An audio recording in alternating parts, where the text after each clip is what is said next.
আলহামদুলিল্লাহ, অধ্যকার আয়োজিত কেওন্দিয়া দাখিল মাদ্রাসা পবিত্র ঈদ মিলাদুন নবী সাল্লাল্লাহু আলাইহি সাল্লাম উদযাপন উপলক্ষে উপস্থিত অত্র মাদ্রাসার সম্মানিত আসাতিজায়ে কিরাম, অত্র এলাকার গণ্যমান্য মুরব্বিয়ানে কেরাম, আমার যুবক ভাইয়েরা, আমার ছোট্ট সোনামণিরা, সকলকে আমার অন্তরের অন্তঃস্থল থেকে মুবারকবাদ জ্ঞাপন করছি। সর্বপ্রথম সে রব্বে কারিমের শুকর জ্ঞাপন করছি যে আল্লাহ গোটা বিশ্ব জগতের মধ্যে স্বল্প সময় হলেও পৃথিবীর শ্রেষ্ঠতম জায়গা জান্নাতুল ফিরদাউসের টুকরায় স্বল্প সময়ের জন্য হলেও বসার তৌফিক দিয়েছেন। পৃথিবীর শ্রেষ্ঠতম আলোচনা শোনার জন্য আল্লাহ জাল্লা শানুহু আমাদেরকে ধৈর্যশালে বসার তৌফিক দিয়েছেন। এজন্য সে মহান মনিবের শুকরিয়া জ্ঞাপন করি। রাতের স্তব্ধতাকে ভঙ্গ করে সিংহ শার্দুলের ন্যায় আওয়াজ তুলে রব্বে কারিমের শুকর গুজার করছি, পড়ি আলহামদুলিল্লাহ। আল্লাহর শুকরিয়া জ্ঞাপন করলে খুশি কে হন? আল্লাহর শুকরিয়া জ্ঞাপন করলে খুশি কে হন? আসুন সকলে সমুচ্চ কণ্ঠে পড়ি আলহামদুলিল্লাহ। আরো যে আওয়াজ দিয়ে আলহামদুলিল্লাহ।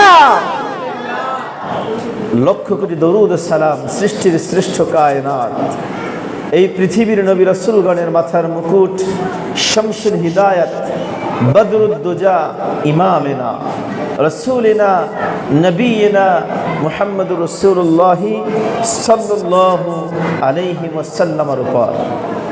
সম্মানিত হাজিরিন, আমাকে এখানে আলোচনার সময় আধা ঘন্টা নির্ধারণ করে দেওয়া হয়েছে, 9টা 10 পর্যন্ত। এর মধ্যে একটি বিষয় আমাকে দেওয়া হয়েছে, সরওয়ারে কায়নাত হাবিবে কিবরিয়া হযরত মুহাম্মদ সাল্লাল্লাহু আলাইহি ওয়াসাল্লামের আদর্শ নিয়ে কথা বলার জন্য। এ সম্পর্কে আমি আপনাদের সামনে কোরআন সুন্নাহ থেকে বলার চেষ্টা করব। আল্লাহ আমাকে বলবার, আপনাদেরকে শুনবার, আমাকে সহ আপনাদের সবাইকে আমলের তৌফিক দান করুন, পড়ুন আমিন। সম্মানিত হাজিরিন, আমি আপনাদের সামনে শুরুতেই কোরআনুল আযীমের সূরা আল আহজাবের 33তম সূরা এর 21তম আয়াতে কারিমা আপনাদের সম্মুখে আমি পাঠ করেছি। আল্লাহ জাল্লা শানুহু আমাদেরকে স্মরণ করিয়ে দিচ্ছেন আর বলতেছেন তাকিদ দিয়ে, খুব গুরুত্বের সাথে, লাকাদ কানা লাকুম ফি রাসূলিল্লাহি উসওয়াতুন হাসানাহ। গোটা পৃথিবীর মাশরিক থেকে মাগরিব, শিমাল থেকে জুনুব, পূর্ব থেকে পশ্চিম, দক্ষিণ থেকে উত্তর, গোটা বিশ্ব জগতের তামাম পৃথিবীর মানুষদেরকে আল্লাহ উদ্দেশ্য করে বলছেন, লাকাদ কানা লাকুম ফি রাসূলিল্লাহি উসওয়াতুন হাসানাহ। তোমাদের জন্য রয়েছে আল্লাহর হাবিবের জীবনে উত্তম আদর্শ। এই পৃথিবীর ভিতরে সর্বোত্তম আদর্শের অধিকারী যিনি, তিনি কে? মুহাম্মাদুর রাসূলুল্লাহ। আমি বলবো, আপনারা নবীজির নামটা সমুচ্চ কণ্ঠে বলবেন। এই পৃথিবীর মধ্যে সর্বোত্তম আদর্শের মালিক যিনি, তিনি কে? মুহাম্মাদুর রাসূলুল্লাহ সাল্লাল্লাহু আলাইহি ওয়াসাল্লাম। এই পৃথিবীর মধ্যে সর্বশ্রেষ্ঠ আদর্শ যাকে দেওয়া হয়েছে তিনি মুহাম্মদুর রাসূলুল্লাহ সাল্লাল্লাহু আলাইহি ওয়াসাল্লাম। এজন্যই কোরআন কারীমের ভিতরে আল্লাহ রাব্বুল আলামিন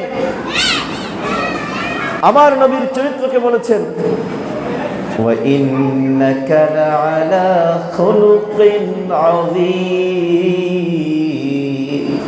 হে আমার হাবিব, আমি আল্লাহ বলতেছি, আপনি সুমহান চরিত্রের উপর অধিষ্ঠিত, যে চরিত্রের, যে আদর্শের ধারে কাছেও আজও পর্যন্ত যেতে পারবে না।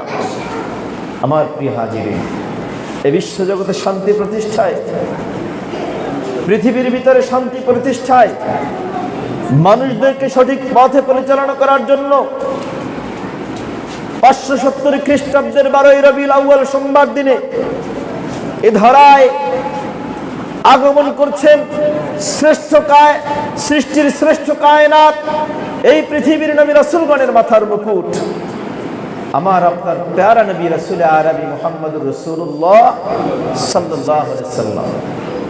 আমার নবীজির হায়াতে জিন্দেগি কত বছর এই ধরাতে ছিলেন, সবার মুখ থেকে আমি শুনতে চাই, নবীজি এই পৃথিবীতে কত বছর ছিলেন? এক যুগে শুনতে চাই 63 বছর। কত বছর? আমার নবীর 63 বছরের জিন্দিগানিটা পুরোটা জীবন হচ্ছে একটা উত্তম আদর্শ, উত্তম একটা মডেল আমাদের জন্য। আমার নবীর 63 বছরের জিন্দিগানিটা পুরোটা হচ্ছে আমাদের জন্য আদর্শ। আমার নবীর শৈশবকালীন জিন্দিগি আমাদের জন্য আদর্শ কিনা? কথা বলেন না কেন? না শুধু 23 বছরের জিন্দিগি? আমি আজকে দলিল সহকারে আপনাদের কাছে বলবো। নবীজির সিরাত বিশেষজ্ঞগণ, ঐতিহাসিকগণ আমার আপনার নবী রাসূল আরবি সাল্লাল্লাহু আলাইহি ওয়াসাল্লামের জীবন নিয়ে আলোচনা করছেন। সহিহ বুখারী, মুসলিম, তিরমিজি, নাসাঈ, ইবনে মাজাহ, আবু দাউদ সহ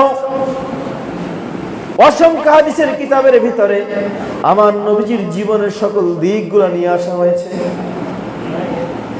আমার নবী যখন এই পৃথিবীতে আগমন করলেন, একটা শিশু যদি আমার নবীর জীবনটা শৈশবকালে তার শৈশবকালীন জীবনটাকে কেমন করে কাটাবে, একজন যুবক তার যৌবনকাল কিভাবে কাটাবে, একজন বৃদ্ধ তার বৃদ্ধকাল জীবনটা কিভাবে কাটাবে, সব কিছুর নির্দেশনা, সব কিছুর বিষয় আমার আল্লাহ তার হাবিবের 63 বছরের পুরো জিন্দেগানির মধ্যে সুন্দরভাবে সুবিন্যস্তভাবে আল্লাহ সাজিয়ে দিয়েছেন।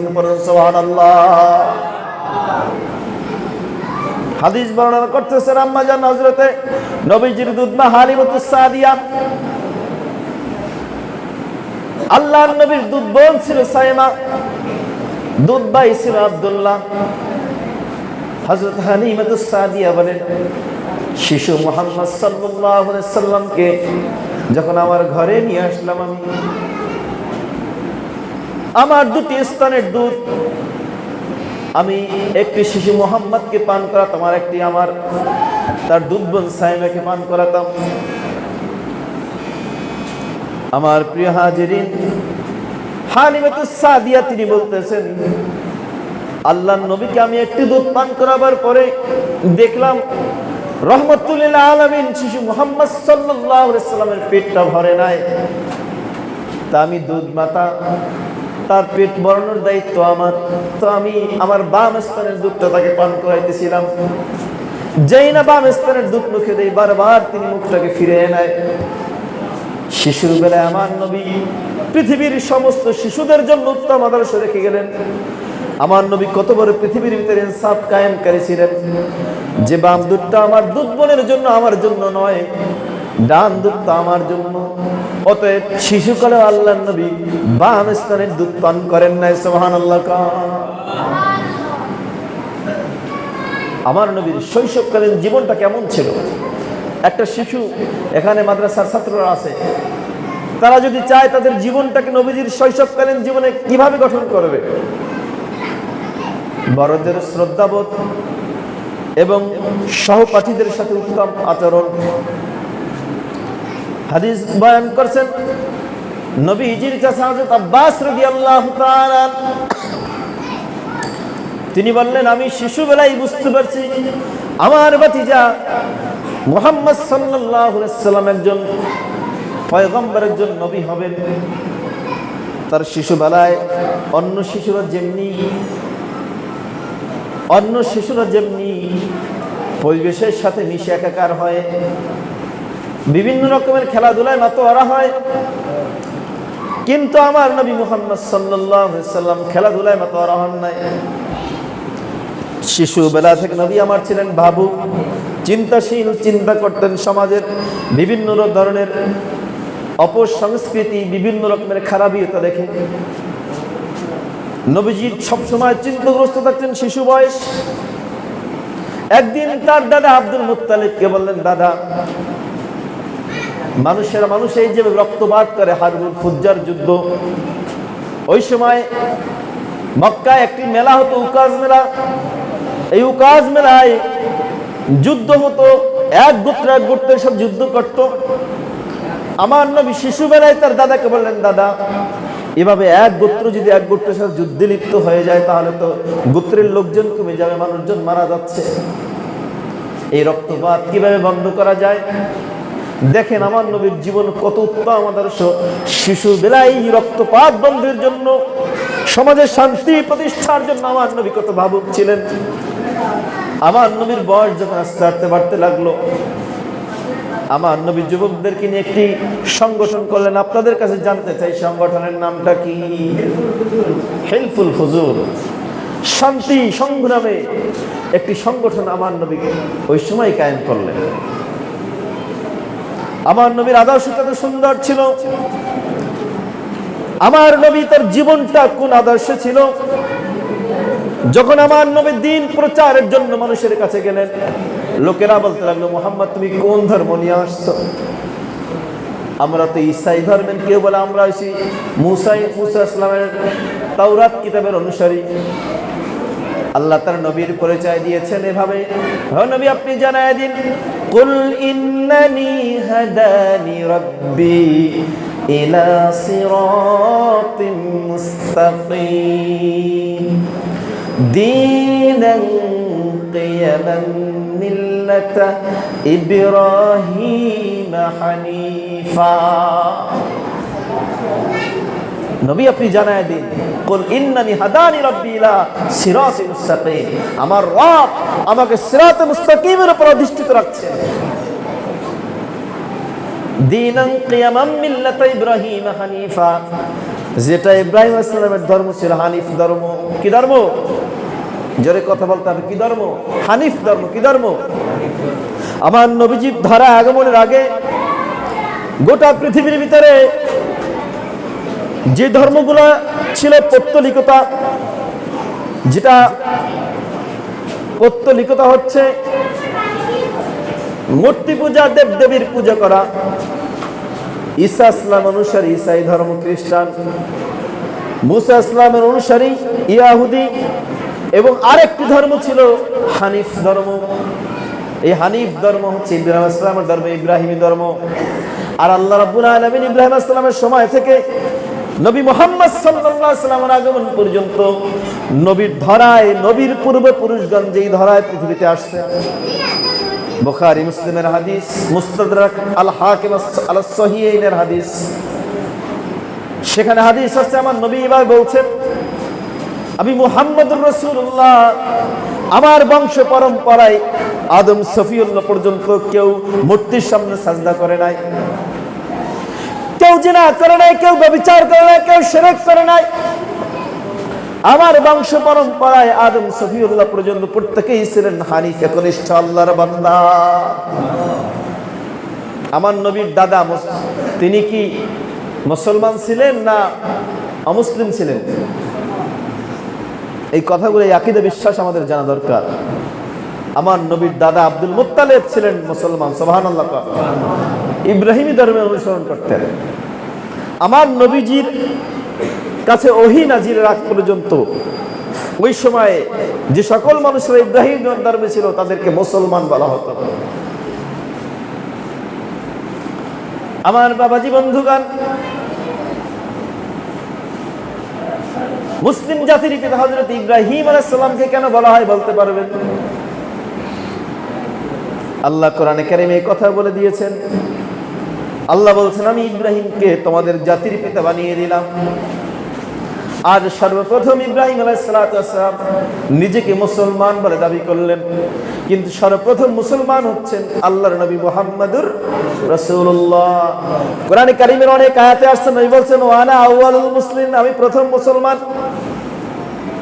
এই মুসলমান কি পৃথিবীর জমিনে আমার নবী মুসলমান ছিলেন? বলতে পারবেন না।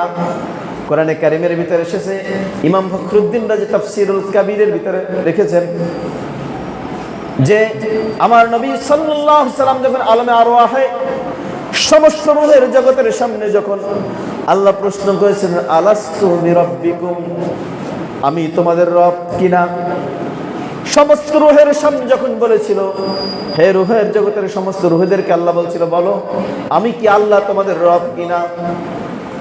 সমস্ত রুহ নীরব নিস্তব্ধ হয়ে গেল। সেদিন সমস্ত রুহের সামনে যেই রুহ প্রথম জবাব দিয়েছিলেন, ক্বালু বালা। কোরআন শরীফের কথা আল্লাহ স্পষ্ট করেছেন, প্রথম যে রুহ জবাব দিয়েছিল সেই রুহ হচ্ছে মুহাম্মাদুর রাসূলুল্লাহ। আমার প্রিয় হাজিরিন, আমার নবী রুহের জগতে আল্লাহকে প্রথম আল্লাহর সামনে নিজেকে আত্মসমর্পণ করেছেন। মুসলমান শব্দের অর্থ আত্মসমর্পণকারী। কি? জোরে বলেন, মুসলমান শব্দের অর্থ কি? মুসলমান সে যে নিজের আত্মাকে, নিজেকে সম্পূর্ণ তার রবের সামনে মাথাকে অবনত মস্তকে বলবে, আল্লাহ আমি তোমার বান্দা, আমি তোমার সামনে আত্মসমর্পণ করলাম, তুমি যা হুকুম করবা সেটাই মানব। সুবহানাল্লাহ। কোন মুসলমান শব্দের অর্থ কি? আত্মসমর্পণকারী। সর্বপ্রথম কুল কায়নাতের মধ্যে আল্লাহর সামনে যে নিজেকে আত্মসমর্পণ করেছে সে মুহাম্মাদুর সাল্লাল্লাহু। আর দুনিয়ার জীবনের ভিতরে নবীদের মধ্যে প্রথম মুসলমান নাম লিখেছেন হযরতে ইব্রাহিম খলিলুল্লাহ। এজন্য আল্লাহ বলেছেন মুসলমান জাতির পিতা হচ্ছে ইব্রাহিম খলিলুল্লাহ। মুসলমান জাতির পিতা কে? আমার ছোট্ট সোনামণি, এই ছোট বাবাদের কাছ থেকে শুনতে চাই, মুসলমান জাতির পিতা কে? জোরে আওয়াজ দিয়ে বলবেন, ইব্রাহিম আলাইহিস সালাম। মুসলমান জাতির পিতা কে? সবাই একসাথে এক কণ্ঠে, মুসলিম জাতির পিতা কে? ইব্রাহিম আলাইহিস সালাতু ওয়াস সালাম। বিগত বছরগুলোতে ইতিহাস বিকৃতির নামে এক ব্যক্তিকে জাতির পিতা বলে সরাসরি আখ্যা দিয়েছিল। বললে এত বলতে পারে বাঙালি জাতির পিতা, কিন্তু জাতির পিতা ডাইরেক্ট এটা মানা যায় না। কারণ এই দেশে মুসলমানদের জন্মভূমি বাংলাদেশ। আমরা যদি এক কথায় জাতির পিতা বলি হযরত ইব্রাহিম আলাইহিস সালাতু ওয়াস সালাম।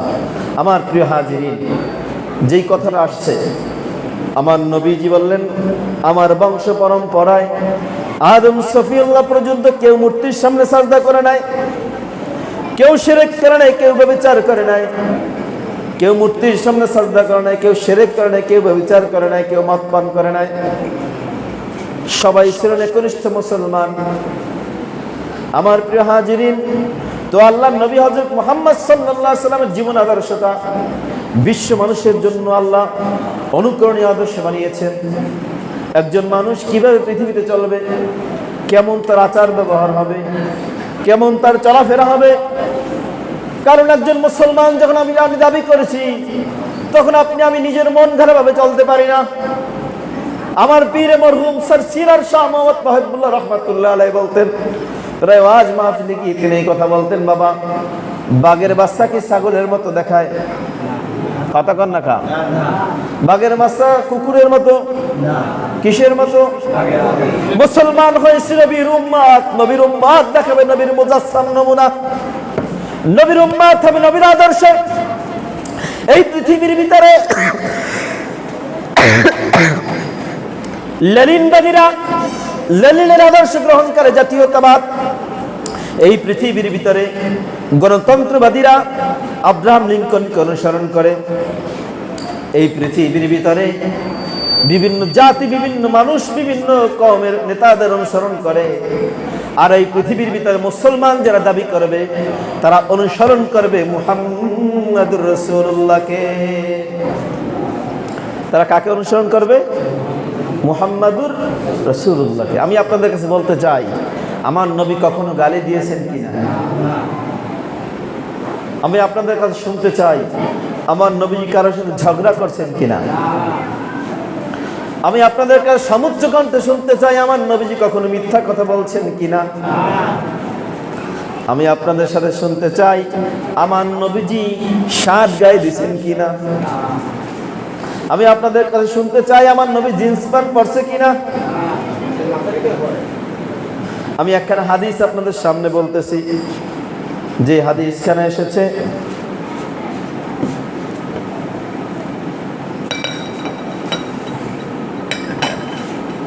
যে হাদিসখানা বুখারীতে এসেছে এবং ফাথুল বারীতে এসেছে।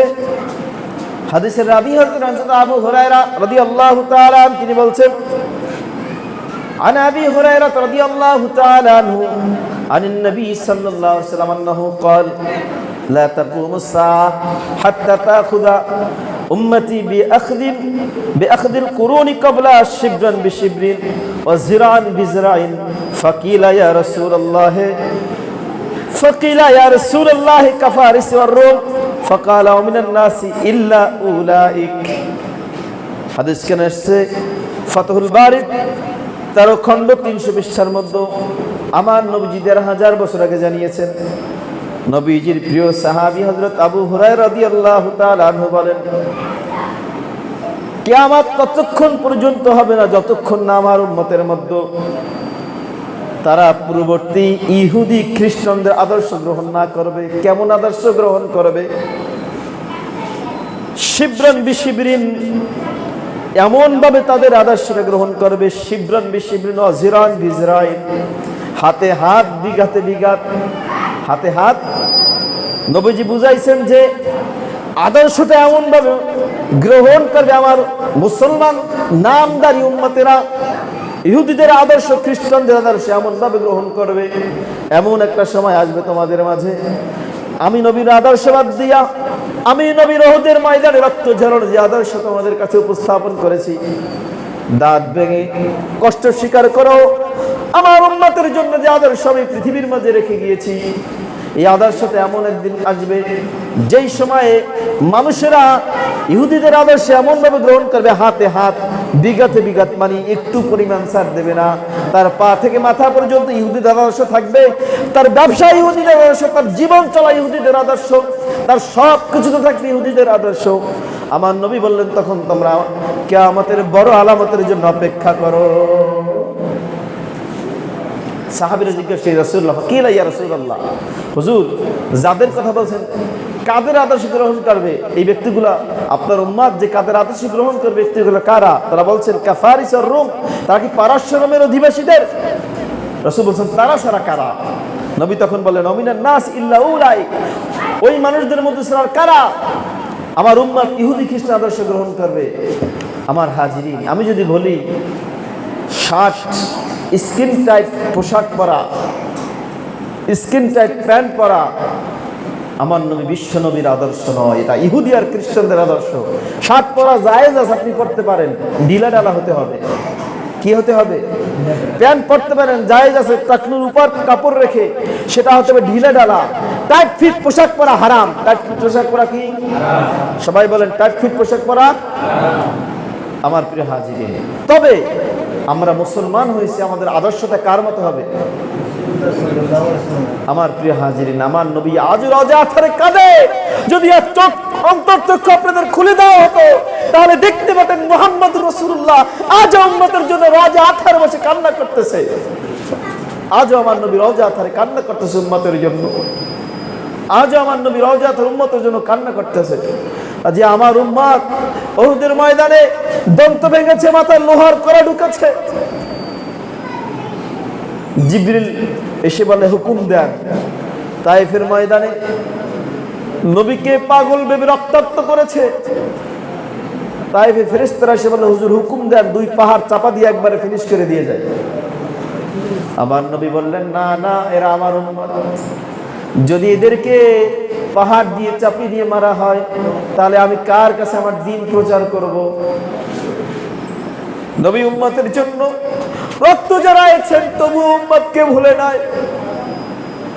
আজ উম্মতের জন্য রোজা আথারে কাঁদে। অনেক লোক আশিক রাসূল নবীর জিয়ারত পেয়েছে, তাদের কাছে বলা হয়েছে নবী কোন হালতে দেখছে? অনেকে বলতেছে আল্লাহর নবী রোজা আথারে উম্মতের জন্য কাঁদতেছে শুধু।